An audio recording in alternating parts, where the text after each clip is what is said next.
നമസ്കാരം. 100 കോടി 200 കോടിയൊക്കെ ചില ചെറിയ ദിവസം 1 2 3 4 ദിവസം കൊണ്ട് അല്ലെങ്കിൽ 1 വീക്ക് കൊണ്ട് കളക്ട് ചെയ്യുമെന്ന് പറയുന്നത്. അപ്പൊ നമുക്ക് ജസ്റ്റ് ഒരു നമ്മുടെ മലയാളം പടം അപ്പൊ അങ്ങനെയൊക്കെ കളക്ട് ചെയ്ത പടങ്ങളൊക്കെ ഇനി വരുത്തതേ ഉള്ളൂ. ഇതുവരെ വന്നിട്ടില്ല. ഈ 7 ദിവസം കൊണ്ടൊക്കെ 100 കോടി രൂപ. ഞാൻ എങ്കിലും ടോട്ടലി 100 കോടി രൂപ കടന്നേക്കുന്ന ഒരു 4 പടം എന്ന് പറയുമ്പോൾ ഇത്രയൊക്കെ ഉള്ളൂ. അതായത് പുലിമുരുകൻ 2002, മഞ്ഞുമൽ ബോയ്സ്, ലൂസിഫർ, പിന്നെ തുടരും സിനിമ 100 കോടി രൂപ മോളിൽ കടന്ന ഒഫീഷ്യൽ റിപ്പോർട്ടാണ് ഞാൻ ഈ പറയുന്നത് കേട്ടോ. ഒഫീഷ്യൽ അല്ലാതെ ഞാൻ ഒരു എക്സാമ്പിൾ വേറൊരു കാര്യം കൂടി പറഞ്ഞാൽ എന്നെ തെറി വിളിക്കാൻ പോകുന്ന കമന്റ് ഇടുന്നതോട് ഞാൻ ഒരു കാര്യം പറഞ്ഞാൽ ലോജിക്ക് നിങ്ങൾ നോക്കുക. ഓക്കെ, ഈ ലിയോ സിനിമയൊക്കെ ഇറങ്ങിയ ടൈമിൽ എന്ന് പറയുമ്പോൾ ഏറ്റവും കൂടുതൽ കളക്ട് ചെയ്തൊരു പടമാണ് ഈ ലിയോ. ലിയോ നല്ല അത്യാവശ്യം 450 കോടി രൂപയാണ് കളക്ട് ചെയ്തത്. ഈ 7 ദിവസം കൊണ്ട് 200 കോടി രൂപ വരണമെന്നുണ്ടെങ്കിൽ ഏകദേശം ആ ഒരു കണക്കൂടെ പറഞ്ഞത് ഈ ഏകദേശം ഒരു സിനിമ 100 കോടി രൂപ വരണമെന്നുണ്ട്, 100 കോടി രൂപ കളക്ട് ചെയ്യണമെന്നുണ്ടെങ്കിൽ അത് 60% to 70% ആൾക്കാർ പോസിറ്റീവ് എക്സലന്റ് റിപ്പോർട്ട് പറഞ്ഞാൽ മാത്രമേ ഇത് വരുള്ളൂ. ഓക്കെ, 60-70%, 30% പോട്ടെ, കല്ലി വല്ലി പോട്ടെ, 80% കാര്യത്തിൽ ഓക്കെ. അപ്പൊ ഒരു 40% അല്ലെ 30% ആയിക്കഴിഞ്ഞാൽ ഒരു ബിലോ ആവറേജ് പടത്തിന്റെ ഒരു ബിലോ ആവറേജ് ഗെറ്റപ്പിലേക്ക് പോകും. പിന്നെ മുതൽ പിടിക്കാൻ 20% മാത്രം നല്ലത് പറയുന്നത് ഫാൻസ് വൈസ് എപ്പോഴും 20% നല്ലത് പറയുന്നത്. ഓക്കെ, അത് പറഞ്ഞുതരാം. ഇപ്പൊ ഈ ദൃശ്യം 3 എന്നുള്ളൊരു പടത്തിന്റെ ഞാൻ ഒരു എക്സാമ്പിൾ പറഞ്ഞുതരാം. ദൃശ്യം 1 10 മാർക്ക് കൊടുത്ത ടൈമാണ്. ഞാൻ അന്ന് പുറത്തുള്ള ടൈമിലായിരുന്നു. ഇപ്പൊ ദൃശ്യം 3 അന്ന് തിയേറ്ററിൽ പോയി കണ്ട പടം അടിപൊളിയാണ്. 10 മാർക്ക് കൊടുക്കാൻ പറ്റിയ നല്ലൊരു പടമാണ് ദൃശ്യം 1. ഓക്കെ, അതവിടെ കഴിഞ്ഞു. അപ്പൊ രണ്ടാമത് ദൃശ്യം 2 ആമസോൺ പ്രൈമിലാണ് റിലീസ് ആക്കിയത്. അപ്പൊ നമ്മൾ കോവിഡും അതുകൊണ്ട് ബന്ധപ്പെട്ടൊക്കെ അപ്പൊ ആമസോൺ പ്രൈമില് റിലീസാക്കിയ സിനിമ ദൃശ്യം 2 എന്ന് പറഞ്ഞ സ്ഥലം ഭയങ്കര പടം എന്ന് പറഞ്ഞാൽ അടിപൊളി, ഭയങ്കരമായിട്ട് വണ്ണിനെക്കാട്ടി ഡബിൾ ആയിട്ട് എല്ലാവരും ഇഷ്ടപ്പെട്ട ഒരു പടമാണ് നമ്പർ 2. അപ്പൊ ഞാൻ ദൃശ്യം 1-ന് 10 കൊടുത്ത സ്ഥാനത്ത് ഇതിനെക്കാട്ടി ബെറ്റർ 2 വന്നതിന്റെ പേരിൽ 8 കൊടുത്തു. അപ്പൊ ദൃശ്യം 2 10 കൊടുത്തു. കാര്യം തിയേറ്ററിൽ തന്നെ കാണേണ്ട ഗംഭീര പടമാണ്. ഈ ഒരു ഇതിൽ നിന്ന ടൈമിലാണ് നമുക്ക് 2026 ദൃശ്യം 3 ഇറങ്ങിയത്. ദൃശ്യം 3 പിന്നെ ഈ 2 പടത്തിന്റെയും 7 എത്തിയിട്ടില്ല. ഓക്കെ, ദൃശ്യം 2 ആണെങ്കിൽ ഗംഭീരം എന്ന് പറയാം, അതിന്റെ 7 എത്തിയിട്ടില്ല. ഫാൻസ് ബേസും ആ സീരീസ് വെച്ചിട്ട് ഒരു കൊലപാതകം എത്രാം ചെറിയ വലിച്ചു നീട്ടുന്നത് അത്രേ ഉള്ളൂ. ഇപ്പൊ ഡിഫറെന്റ് കഥകൾ, ഓരോരോ സീരീസിൽ ഡിഫറെന്റ് കഥകൾ കൊണ്ടുവന്ന ഓക്കെയാണ് എന്ന് വിശ്വസിക്കുന്നു. ഓക്കെ, ഈ ഫാൻസുകാർക്ക് ഇതൊന്നും ദഹിക്കത്തില്ല. ഓക്കെ, അതുകൊണ്ട് അത് ഞാൻ മൈൻഡ് ഇടുന്നു, ഞാൻ പറയാനുള്ള കാര്യം പറയുന്നു. അപ്പൊ അതാണ് ഒന്നാമത്തെ. രണ്ടാമത്തെ ഒരു കാര്യം എന്ന് പറഞ്ഞാല് ദൃശ്യത്തിന്റെ തന്നെയാണ് പറയുന്നത് കേട്ടോ. ദൃശ്യം 3 ഇറങ്ങിയ ടൈമില് ഫാൻസുകാർ പറഞ്ഞതെല്ലാം ഓക്കെയാണ്, അടിപൊളി പടം മറ്റാണ്. പക്ഷെ എങ്കിലും മനസ്സിൽ നോർമൽ പ്രേക്ഷകർ എന്ന നിലയിൽ എന്താണെന്ന് ഞാനും തിയേറ്ററിൽ പോയി കണ്ടു. ഞാൻ ഒരിക്കലും 7 ദിവസം കഴിയാതെ ഒരിക്കലും ഒരു പടത്തിനെ കുറിച്ച് ഞാൻ അഭിപ്രായം പറയത്തില്ല. കാര്യം റിവ്യൂ അങ്ങനെ പബ്ലിക്കായിട്ട് പറയാറില്ല. അത് എന്തുകൊണ്ടാന്ന് ചോദിച്ചാൽ മാക്സിമം മുതലതിനകത്ത് നിന്ന് എടുക്കുക തിയേറ്ററിൽ. കാര്യം പ്രൊഡക്ഷൻ സൈഡിൽ മാക്സിമം കാശ് ഊരി എടുക്കുക എന്നുള്ളതാണ്. ഓക്കെ, ഇന്നലെ എന്റെ ഒരു സുഹൃത്തിനടുത്ത് ഞാൻ വിളിച്ചു ചോദിച്ചു, പറഞ്ഞു സ്കോട്ട്ലാൻഡിലാണ് പുള്ളിക്കാരൻ നിൽക്കുന്നത്. ഫസ്റ്റ് ഡേ 1 and 2 ഒരു ഇമ്പാക്റ്റിലാണ് ഒരു 3rd ബുക്ക് ചെയ്തതും അത് കയറി കണ്ടതും. അതൊക്കെ അതിപ്പോ അങ്ങനെ പോട്ടെ, 3rd കണ്ടത്. അപ്പം അങ്ങനെ അപ്പൊ അവർക്ക് ഇഷ്ടപ്പെട്ടില്ല. പിന്നെ 2 ദിവസം കഴിഞ്ഞപ്പോൾ തന്നെ സിനിമ എടുത്ത് മാറ്റി. അത് സ്വാഭാവികം, കൊള്ളത്തില്ലെങ്കിൽ മാറ്റത് 6 പടമായാലും ഏത് പടമായാലും. ഓക്കെ, അതിന്റെയാണ് ഒന്നാമത്തെ കാറ്റഗറി. ഇനി ഞാൻ പറയാൻ പോകുന്നതാണ് ഏറ്റവും വലിയൊരു കോമഡി എന്ന് പറഞ്ഞാൽ തമിഴ്നാട്ടില് ദൃശ്യത്തിന്റെ ഫസ്റ്റ് ഡേ റിവ്യൂ നിങ്ങൾ എടുത്തു നോക്കിക്കഴിഞ്ഞാൽ ഫുള്ള് നെഗറ്റീവാണ്. തമിഴ്നാട്ടിൽ ഓരോ തിയേറ്ററിലും ഫുള്ള് നെഗറ്റീവ് എന്ന് പറഞ്ഞാൽ ഫുള്ള് നെഗറ്റീവാണ് വരുന്നത്. അതായത് എല്ലാരും കമ്പയർ ചെയ്യുന്ന ദൃശ്യം 2 വെച്ചിട്ടാണ് എല്ലാരും കമ്പയർ ചെയ്യുന്നത്. പക്ഷെ ഞാൻ പറയുന്നു, ദൃശ്യം 1 and 2 കാണാതെ 3 കണ്ടു കഴിഞ്ഞാൽ നോർമലി നല്ലൊരു സിനിമയാണ്. അത് ആദ്യമേ പറയാണ്. ദൃശ്യം 1 and 2 കാണാത്ത ഒരു വ്യക്തി, അല്ലെ അതിനെക്കുറിച്ച് കൂടുതൽ ശ്രദ്ധിക്കാത്ത ഒരു വ്യക്തി, അല്ലെ ആ ഒരു പ്രതീക്ഷിക്കാതെ പോയ ഒരു വ്യക്തിയാണെങ്കിൽ 3 കണ്ടു കഴിഞ്ഞാൽ 100% ആക്കി ഇഷ്ടപ്പെടും. ഇപ്പൊ സാധാരണ ഇപ്പൊ എനിക്ക് ഇഷ്ടപ്പെട്ടെന്ന് പറഞ്ഞാൽ പടം ഒരു 1 day വാച്ച് മൂവിയാണ്. അത് ഈ ഞാൻ ഫസ്റ്റ് ഇങ്ങനെ സെക്കൻഡ് അതിഗംഭീരം, 3rd അതിലും വലിയ ഗംഭീരം എന്ന് പറഞ്ഞ് പോയത് കൊണ്ടാണ് ഇത് സംഭവിച്ചതെന്ന് വേണമെങ്കിൽ പറയാം. പക്ഷെ 1 and 2 കണ്ടതിന്റെ ഇമ്പാക്ട് പുറത്താണ് ആൾക്കാരെല്ലാം 3ലേക്ക് പോയത്. അത് ഒന്നാമത്തെ കാര്യം. 200 കോടി എന്ന് പറഞ്ഞാല് ഇപ്പൊ ആമസോൺ, ഇപ്പൊ വേറെ കാര്യം, ഏതൊരു സിനിമയും നമുക്ക് പിന്നെ ബുക്ക് മൈ ഷോ പോലത്തെ ആപ്ലിക്കേഷൻ, ബുക്ക് മൈ ഷോ ആയാലും അടുത്ത ആപ്ലിക്കേഷൻ ആയാലും നമുക്ക് ഇഷ്ടമുള്ള രീതിയിൽ അതിന്റെ റേറ്റിംഗ് കൊടുക്കാനും ഇഷ്ടമുള്ള രീതിയിൽ അതിന്റെ ട്രാക്ക് ഉണ്ടാക്കാനും എല്ലാം ദിക്ലി ഉണ്ടെങ്കിൽ പറ്റും. ഓക്കെ, അത് അറിയാതെ കടന്ന് സംസാരിക്കേണ്ട. നിങ്ങൾക്ക് ഇനി അങ്ങനെ വല്ല റേറ്റിംഗ് വല്ലതും കിട്ടണമെന്നുണ്ടെങ്കിൽ നിങ്ങൾ സിനിമ എടുത്തിട്ട് എന്നെ വന്നു കഴിഞ്ഞാൽ നിങ്ങൾ ഈ ഇന്ന ഇതിന് പ്രൊമോഷൻ നിങ്ങൾ പൈസ മുടക്കാനുണ്ടെങ്കിൽ ഓക്കെ. ഞാൻ ആദ്യം പ്രൊമോഷൻ ഒരു കാര്യം പറയുന്നതിന് മുന്നേ വേറെ ഒരു കാര്യം പറഞ്ഞുതരാം. വാരത്തിന് ചെറിയ കണക്ക്, വ്യാഴാഴ്ച ഏതെങ്കിലും ഒരു സിനിമ റിലീസ് ആവുകയെന്നുണ്ടെങ്കിൽ നെക്സ്റ്റ് തിങ്കളാഴ്ച, അതായത് വെള്ളി ശനി ഞായർ തിങ്കൾ, ഈ തിങ്കളാഴ്ച ദിവസം സെക്കൻഡ് വീക്ക് എന്നും പറഞ്ഞാണ് പോസ്റ്റർ വരുന്നത്. കാരണം അത് അങ്ങനെയാണ് കണക്ക്. ഒന്നാമത്തെ വാരം അങ്ങനെയാണല്ലോ ഒരു വീക്ക്. അതാണ് വരുന്നത്. അറിയാത്തവർക്ക് വേണ്ടി പറയാണ്. ഇപ്പൊ അതാണ് ഇതിന്റെ 7 ദിവസത്തെ കളക്ഷനായിട്ട് 200 കോടി എന്ന് പറയുമ്പോൾ മിക്സ്ഡ് ആയിട്ടുള്ള അഭിപ്രായമുള്ള പടം, എല്ലാ പടവും എടുത്തു മാറ്റി മലയാളത്തെ ഇന്ത്യയിലെ മൊത്തത്തിൽ എടുത്തു മാറ്റി എന്ന് പറഞ്ഞു. നിങ്ങൾ പറഞ്ഞ പോലെ പല പല എത്രയോ തിയേറ്ററിലായിരിക്കും ലോട്ട് ഓഫ് റിലീസ് ചെയ്തത്. പക്ഷെ ഫസ്റ്റ് ഡേ, സെക്കൻഡ് ഡേ, അതിന്റെ അപ്പുറം മൂന്നാമത്തെ ഒരു ദിവസം മിക്ക രാജ്യങ്ങളിലും റിലീസോ കാര്യങ്ങളോ നിങ്ങൾ ഉണ്ടെങ്കിൽ അന്വേഷിച്ച് നോക്കിയാൽ മതി. ഇപ്പൊ എന്റെ ഒരു കണക്ക് പ്രകാരം ഞാൻ ഒരു 3-4 സുഹൃത്തുക്കളെ ഞാൻ വിളിച്ചു ചോദിച്ചപ്പോൾ അവർ ഈ കണക്കുകൾ പറഞ്ഞേക്കുന്നത്. ഇപ്പൊ സ്കോട്ട്ലാൻഡിലാണെങ്കിൽ ഇത് ഫസ്റ്റ് ഡേ ഓക്കെ ഭയങ്കര ഹൗസ്ഫുൾ ആണ്, സോൾഡ് ഔട്ട് ആണ്. സെക്കൻഡ് ഡേ കുറച്ച് പകുതിയാണ്. തേർഡ് ഡേ പിന്നെ കാണാൻ ഇത് പടം മാറ്റി. കാര്യം അതെന്ന് പറഞ്ഞാൽ അവർക്ക് അത്രയ്ക്കും സ്പോട്ടിലായിട്ട് പടങ്ങൾ കൂടുതൽ വന്നുകൊണ്ടിരിക്കുന്നതിന്റെ പേര് മലയാളീസ് എല്ലാവരും ഉള്ള ആൾക്കാർ മാക്സിമം കാണും. ഇതേപോലെ US നമ്മൾ കണക്കെടുത്ത് നോക്കിയാലും നിങ്ങൾ പറഞ്ഞു, ഇപ്പൊ US സുഹൃത്ത് പറഞ്ഞു 1000 രൂപ അടുപ്പിച്ചാണ് ഇന്ത്യൻ മണിയുടെ ടിക്കറ്റ് വരുന്നത്. 1000 രൂപ അടുപ്പിച്ചാണ് ഇന്ത്യൻ മണിക്ക് ഒരു ടിക്കറ്റിന് റേറ്റ് വരുന്നത്. അങ്ങനെ വെച്ച് കണക്ക് കൂട്ടുമെങ്കിൽ 8 ടിക്കറ്റിന് ഓക്കെ, അത് ഞാൻ സമ്മതിച്ചു. പക്ഷേ എത്ര ടിക്കറ്റ് 1000, 1200 എത്ര ടിക്കറ്റ് വിറ്റു എന്ന് നമ്മൾ കണക്ക് നോക്കണം. ഓക്കെ, അതാണ് രണ്ടാമത്തെ. എങ്ങനെയൊക്കെയാണ് 200 കോടി 300 കോടി എന്ന് പറയുമ്പോ അത് ഈ ആൾക്കാർ ഇപ്പൊ പണ്ടൊക്കെ നമ്മള് സിനിമയുടെ പോസ്റ്റർ എങ്ങനെയാണ് പബ്ലിസിറ്റി കൊടുക്കുക പറഞ്ഞാൽ ഇത്രേ ഉള്ളൂ. പിന്നെ ഭയമുള്ളവർ ഈ ചിത്രം കാണരുത്. അപ്പൊ സ്വാഭാവികമായിട്ട് പത്രത്തിൽ നമ്മളെടുത്ത് നോക്കും, ആ ഭയമുള്ള ഒരു ചിത്രം കാണരുത്, കൊള്ള എന്നാ പിന്നെ കണ്ടു കളയാൻ.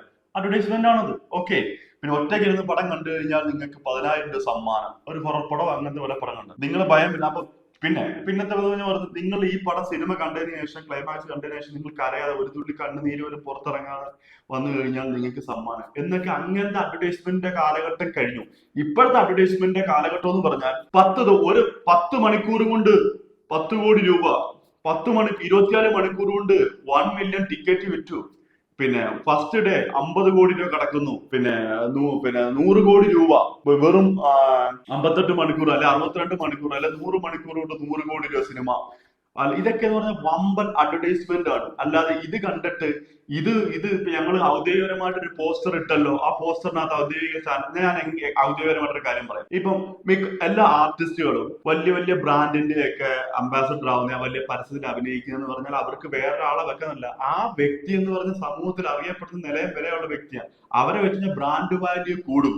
അവര് പറയുന്നത് ഇച്ചിരി ട്രസ്റ്റ് ആയിട്ട് നമുക്ക് തോന്നും. എത്ര കള്ളം എന്ന് പറഞ്ഞാലും ഇപ്പൊ മമ്മൂക്കാടെ ഒരു പരസ്യം നമ്മൾ കണ്ടിട്ടുണ്ട്, എന്താ വെച്ചാൽ നിങ്ങൾ ഗ്ലാമർ ആവും എന്ന് പറഞ്ഞ കേസൊക്കെ കൊടുത്തു. ഇതെന്ന് പറഞ്ഞാൽ അത് ആൾക്കാരുടെ മുന്നിൽ അങ്ങനെ ഇത് നിൽക്കുന്നതിന്റെ പേരില്ല. നമുക്കൊരു മൈൻഡിൽ, നമ്മുടെ മൈൻഡ് എന്ന് പറഞ്ഞ സാധനം അത് കണ്ടിട്ട് അങ്ങോട്ട് പോകുന്ന ഇങ്ങോട്ട് പോകുന്നതൊക്കെയാണ്. അതിനാണ് ഈ ബ്രാൻഡ് ഇത്രയും കോടിക്കണക്കിന് രൂപ കൊടുത്ത് അവരെ അംബാസിഡർ ആക്കുന്നത്. അല്ലാതെ ഇപ്പൊ ആ പരസ്യത്തിന്റെ വാല്യൂം ആ ബ്രാൻഡ് എന്തായാലും വളരെ ചെയ്യും. കാര്യം നമുക്ക് ട്രസ്റ്റ് ബിൽഡ് ചെയ്യാൻ വേണ്ടിയാണ് ഇത്രയും വലിയൊരു ആളെ അഡ്വർടൈസ്മെന്റ് വെക്കുന്നത്. അവർ അത്ര റെമ്യൂണറേഷൻ മേടിക്കുന്നത്. അവർക്ക് അതിനുള്ള വാല്യൂ ഉള്ളത് കൊണ്ട് തന്നെയാണ്. ചായ കുടിച്ചിട്ട് അണ്ണം പൈസ തരും എന്നും പറഞ്ഞുള്ള രാഷ്ട്രീയക്കാരെ വിശ്വസിച്ചതും, പിന്നെ MS ഓഫീസും ടാലിയും അതെല്ലാം മെയിൻറ്റെയിൻ ചെയ്യുന്നതിന് 1.5 കോടി രൂപ പിന്നെ കമ്പനിക്ക് കോൺട്രാക്ട് കൊടുത്തെന്ന് പറയുന്ന രാഷ്ട്രീയക്കാർ, അവരെ പിൻപറ്റുന്ന രാഷ്ട്രീയക്കാരും, 50 രൂപയ്ക്ക് 1 ലിറ്റർ ഡീസൽ കിട്ടുന്നു, 1 ലിറ്റർ പെട്രോൾ കിട്ടുമെന്ന് പറഞ്ഞ രാഷ്ട്രീയക്കാരും, അവരെ എല്ലാം വിശ്വസിക്കുന്ന അണികൾ വിശ്വസിച്ചിരിക്കുന്ന, അവർ പറഞ്ഞ വാക്കുകൾ കേട്ടിട്ട് വിശ്വസിച്ചിരിക്കുന്ന അണികളുള്ള നാടാണ് നമ്മുടേത്. അപ്പോ അതേപോലെ ഈ 100 കോടി രൂപ, 1000 കോടി രൂപ, 10,000 കോടി രൂപ എന്നൊക്കെ ഇങ്ങനെ അഡ്വർടൈസ്മെന്റ് വരുമ്പോൾ അതും വിശ്വസിച്ചിട്ട് തർക്കിക്കാൻ വരുന്നതിന് മുന്നേ നിങ്ങൾ ലോജിക്കായിട്ട് നോക്കിയാൽ മതി. ഏതെങ്കിലും മൂവി എടുക്കാത്ത ഇത് പരമായിട്ട് നിങ്ങൾ ചിന്തിച്ചു നോക്കുക. മിക്സ്ഡ് അഭിപ്രായം. ബാഹുബലി 2 പോലും നിങ്ങൾ ശ്രദ്ധിച്ചു നോക്കിയാൽ മതി. അത് ഫസ്റ്റ് ഇന്ത്യയിൽ ഏറ്റവും ഇറങ്ങിയ ടൈമിൽ നോക്കുകയാണെന്നുണ്ടെങ്കിൽ ലിയോ അതേപോലെ ഫസ്റ്റ് ഇന്ത്യയിൽ മാത്രം 142 കോടി രൂപയാണ് വേൾഡ് വൈഡിൽ കളക്ട് ചെയ്തത്. ലിയോ എന്ന് പറഞ്ഞാൽ അത്രയ്ക്കും വലിയൊരു അഡ്വർടൈസ്മെന്റ് അത്ര ഇതായിട്ടും വന്നതാണ്. ഓക്കെ, എന്നിട്ട് ടോട്ടൽ കളക്ഷൻ കളക്ട് എടുത്തു നോക്കിയാൽ 450 കോടി രൂപ എന്നുള്ള എമൗണ്ടേ വരത്തുള്ളൂ. ഇവിടെ ഒരു വ്യക്തി പറയുന്നുണ്ടായി, കറുപ്പ് മൂവി പിന്നെ നല്ലതാന്ന് ആരാ പറഞ്ഞു? സുഹൃത്തെ, കറുപ്പ് മൂവിയുടെ അത്രയും ഈ ദൃശ്യം 3 എന്ന് പറഞ്ഞ പടത്തിന്റെ അത്രയും പിന്നെ കറുപ്പ് മൂവിക്ക് നെഗറ്റീവ് ഇല്ല. അതാദ്യം മനസ്സിലാക്കുക. അപ്പൊ ഈ ഞങ്ങൾ ജയിക്കാൻ വേണ്ടി എന്തും പറയാൻ നിൽക്കണ്ട. ഞാൻ പറയുന്ന ഔദ്യോഗികപരമായിട്ടൊരു കണക്കെടുത്ത് നിങ്ങൾ നോക്കിയിട്ട് സംസാരിക്കുന്നത് ബെറ്റർ. എത്ര ടിക്കറ്റ് ഇപ്പൊ 30 ലക്ഷം അല്ല 50 ലക്ഷം എനിക്ക് ഞാൻ പറഞ്ഞാൽ അഡ്വർടൈസ്മെന്റ് മുടക്കാൻ നിങ്ങൾ തയ്യാറാണ്. ഇപ്പോഴത്തെ ഏറ്റവും വലിയ അഡ്വർടൈസ്മെന്റ് ഞങ്ങളുടെ പടം ഇത്ര കളക്ട് ചെയ്തു എന്ന് മാത്രം. തുടരും സിനിമയുടെ ഞാൻ ഒരു കാര്യം പറയാം. തുടരും സിനിമ സൂപ്പർ പടമാണ്. ഒരു എതിരഭിപ്രായം ഇല്ലാത്ത ഒരു 80, 85, 90% എല്ലാവരും അക്സെപ്റ്റ് ചെയ്ത ഒരു പടമാണ്. ഇൻഡസ്ട്രി ഹിറ്റ് എന്ന് പറഞ്ഞ സാധനമാണ് പിന്നെ ഈ തുടരും. അത്രയും വലിയ പടത്തിന് പോലും ആ ഒരു തുടരും സിനിമയുടെ ഒരു ഇമ്പാക്ട് പോലും ദൃശ്യം 3 ഉണ്ടാക്കാൻ പറ്റിയിട്ടില്ല. അപ്പോ ഇത് എങ്ങനെ 200 കോടി രൂപ 7 ദിവസം ഉണ്ടായാൽ നിങ്ങൾ ചിന്തിക്കുക. തുടരും മൂവിയൊക്കെ എടുത്തു വെച്ച് കഴിഞ്ഞാൽ ഏതെങ്കിലും ഒരാൾ നെഗറ്റീവ് പറഞ്ഞ ആ ഫാൻസ് ബേസിൽ ആയിരിക്കും നെഗറ്റീവ് പറഞ്ഞത്. അതായത് മോഹൻലാലിന്റെ എതിർ ഫാൻസോ അല്ലെങ്കിൽ മോഹൻലാലിനായിട്ട് അങ്ങനെ ഈ കണ്ടുകൂടാ എന്ന് വെച്ചാൽ ഈ ഫാൻസ് ബേസിൽ ഇതായി കഴിഞ്ഞാൽ ഞാൻ പറഞ്ഞെന്ന് വെച്ചാൽ ഫാനായിട്ട് നിൽക്കുന്ന ഒരാൾക്ക് ചിലപ്പം ഈ നല്ല പടമായിട്ട് എതിർ അവർക്ക് ഇഷ്ടപ്പെടത്തില്ല. അതിന്റെ പേരിലായിരിക്കാം അങ്ങനെ പറയുന്നത്. അല്ലെങ്കിൽ ആ പടം അവർക്കും അറിയാം ഈ പടം അടിപൊളിയാണെന്ന്, പക്ഷെ എങ്കിലും പുറത്ത് പറയുന്ന കൊള്ളത്തില്ല. അത് ഫാൻ ബേസ് ആണ്, അല്ലാതെ നോർമൽ അല്ല. ഈ തുടരും മൂവിയുടെയൊക്കെ 7 അയലത്ത് ദൃശ്യം 3 വരുമോ? ഒരിക്കലും വരത്തില്ല. അതായത് മനസ്സിലാക്കുക, ദൃശ്യം 2ന്റെ 7 അയലത്ത് ദൃശ്യം 3 വരുമോ? അതും വരത്തില്ല. അപ്പം നമ്മൾ മനസ്സിലാക്കേണ്ടതെന്ന് പറഞ്ഞാൽ ഒരു പടത്തിന്റെ സീരീസ് 1ഉം 2ഉം വിജയിച്ചെന്ന് പറഞ്ഞ് മൂന്നാമത്തെ പടം അതിന്റെ അപ്പുറം തള്ളിയെങ്കിലും കൊണ്ടുപോകുന്ന പരിപാടി. അത് ഞാൻ കണക്ക് പറഞ്ഞ ഇതിന്റെ ഫുള്ള് വീഡിയോ ആണെങ്കിൽ യൂട്യൂബ് ചാനലുണ്ട്, ഇതിനകത്ത് ഇടാൻ പറ്റാത്തതുകൊണ്ടാണ് ഷോർട്ട് ആക്കിയേക്കുന്നത്. അപ്പൊ എനിക്ക് എന്തോ പറയാനുള്ളത് എന്ന് പറഞ്ഞാൽ എനിക്ക് ഇത്രയും കാര്യങ്ങളേ പറയാനുള്ളൂ. മാക്സിമം ഈ തള്ളു ഒഴിവാക്കിയിട്ട് ഇപ്പൊ ഇത് തള്ളെന്ന് ഞാൻ പറഞ്ഞത്, ഇത് അവരുടെ ഒരു അഡ്വർടൈസ്മെന്റ് ആണ്. 100 കോടി 200 കോടി ഇത്ര സമയം കൊണ്ട് പിടിക്കുന്നുള്ള അഡ്വർടൈസ്മെന്റ് ആണ്. ഇതിനെ നമ്പിയിട്ട് ഇതിന് താഴെ വന്ന് എന്നെ തന്തയ്ക്കും തള്ളയ്ക്കും വിളിക്കാനാണെങ്കിൽ നിങ്ങൾ വിളിച്ചോ, എനിക്കൊരു കുഴപ്പമില്ല. ഞാൻ ആ മെസ്സേജിന് റിപ്ലൈ തരാനും പോകുന്നില്ല. ഓക്കെ, ഇത്രയും വലിയൊരു വീഡിയോ ചെയ്യണമെന്ന് ഞാൻ ഉദ്ദേശിച്ചില്ല, പക്ഷെ എനിക്കത് പണ്ടാറടങ്ങനെ ചെയ്യാതിരിക്കാനും പറ്റില്ല. അപ്പൊ ഞാൻ പറയുന്ന ഇത്രയും കാര്യങ്ങളേ ഉള്ളൂ. ഒരിക്കലും നിങ്ങൾ ഇതിനകത്ത് അഡ്വർടൈസ്മെന്റ് കണ്ടുകൊണ്ട് അത് ഉള്ളയാണെന്ന് പറഞ്ഞിട്ട് ഇപ്പൊ നിങ്ങൾ ഇത് തേച്ച് കഴിഞ്ഞാൽ വെളുക്കും പറഞ്ഞ മമ്മൂക്ക ഒരു പരസ്യത്തിൽ അഭിനയിച്ച് അത് തേച്ചിട്ട് വെളുത്തില്ല, ആ തേച്ചിട്ട് ആ പുള്ളിക്കാരൻ കൊണ്ട് കേസ് കൊടുത്തിട്ട് ആ പൈസ കിട്ടിയ ഒരു വ്യക്തിയാണ്, വിധി വന്ന വ്യക്തിയാണ്. അപ്പൊ അത് അങ്ങനെ വിശ്വസിക്കുന്നത് ഇതൊരു അഡ്വർടൈസ്മെന്റ് ആണ്. 7 ദിവസം കൊണ്ട് 200 കോടി. അതിന് തർക്കിക്കാൻ വരുമ്പോൾ നിങ്ങൾ തിയേറ്ററിന്റെ ടിക്കറ്റ് നോക്കുക. നിങ്ങൾ ലോജിക്കായിട്ടൊരു മൂളോ ചിന്തിച്ചാൽ മതി. ഓക്കെ, അപ്പൊ ഇതിന് എത്ര വാല്യൂ ഉണ്ട്, ഈ സിനിമയ്ക്ക് എത്ര വാല്യൂ ഉണ്ട്, എത്ര തിയേറ്റർ. ഇവിടെ ഒരു തിയേറ്റർ എന്ന് പറഞ്ഞാൽ ഫസ്റ്റ് റിലീസ് ചെയ്ത് ചിലപ്പോൾ ഫസ്റ്റ് ഷോ ആകുമ്പോൾ ഫസ്റ്റ് ഡേ അത് കാണിക്കുന്ന തിയേറ്റർ ലിസ്റ്റിനകത്ത് തന്നെ കാണിക്കുന്നത്. ഇപ്പൊ തന്നെ ഇന്നലെ കാട്ടാളുണ്ടെങ്കിൽ ഞാൻ പോയി കണ്ടു. അതിന്റെ ഒരിക്കലും ഞാൻ റിവ്യൂ പറയത്തില്ല. ഞാൻ ആ റിവ്യൂ പറയണമെന്നുണ്ടെങ്കിൽ 7 ദിവസം കഴിഞ്ഞാൽ ഞാൻ ഒരിക്കലും പറയത്തില്ല. കാര്യം മാക്സിമം പക്ഷെ തിയേറ്ററിൽ കിട്ടുക അത് മാത്രമേ ഉള്ളൂ. അപ്പൊ ഞാൻ ഇത് വീണ്ടും വീണ്ടും എടുത്ത് പറയാന്നേ ഉള്ളൂ. അത് എന്തൊക്കെ പറഞ്ഞെന്നുള്ള കറക്റ്റ് കാൽക്കുലേഷൻ ആണ്. ഓക്കെ, അപ്പൊ ഞാനിത് വീണ്ടും നിങ്ങളുടെ അടുത്ത് പറയാണ്, നിങ്ങൾ ഇത് അഡ്വർടൈസ്മെന്റ് ഭാഗമായിട്ട് കണ്ടിട്ട് ഇത് നിങ്ങൾ ഒരിക്കലും വിലയിരുത്തുന്നതിനകത്ത് എനിക്ക് യോജിപ്പില്ല. അപ്പോ ഞാൻ തൽക്കാലം ഇത് പറഞ്ഞു നിർത്തുവാണ്. തെറി വിളിക്കേണ്ടവരൊക്കെ താഴെ ഒന്ന് വിളിച്ചിട്ട് അങ്ങ് പോയിക്കോ, അല്ലെങ്കിൽ എന്നെ എന്താണെന്ന് വെച്ചാൽ ചെയ്തോ. ഞാൻ പറയാനുള്ള പറഞ്ഞു അത്രേ ഉള്ളേ.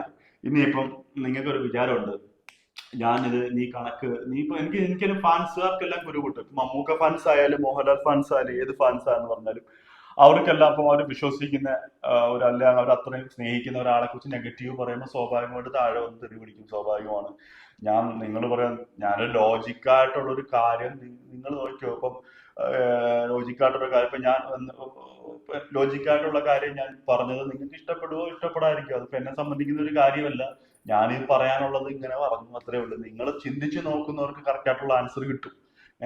അപ്പൊ ഇതുകൊണ്ട് ഈ 100 കോടി 200 കോടി എന്നും പറഞ്ഞിട്ട് ഇത് കണ്ടോണ്ട് നിങ്ങൾ ഈ ടിക്കറ്റിന്റെ കണക്ക് എടുത്തോണ്ടെന്ന് വെച്ചാല് നിങ്ങൾ അവിടുത്തെ ടിക്കറ്റിന്റെ ഈ ബുക്ക് മൈ ഷോയിൽ ഈ ബുക്ക് മൈ ഷോയിൽ ഏത് ആപ്ലിക്കേഷൻ, ബുക്ക് മൈ ഷോ മാത്രം നിങ്ങൾ പേടിഎമ്മിനകത്ത് അങ്ങനെ ഒരു 3-4 ആപ്ലിക്കേഷൻസ് ഉണ്ട്.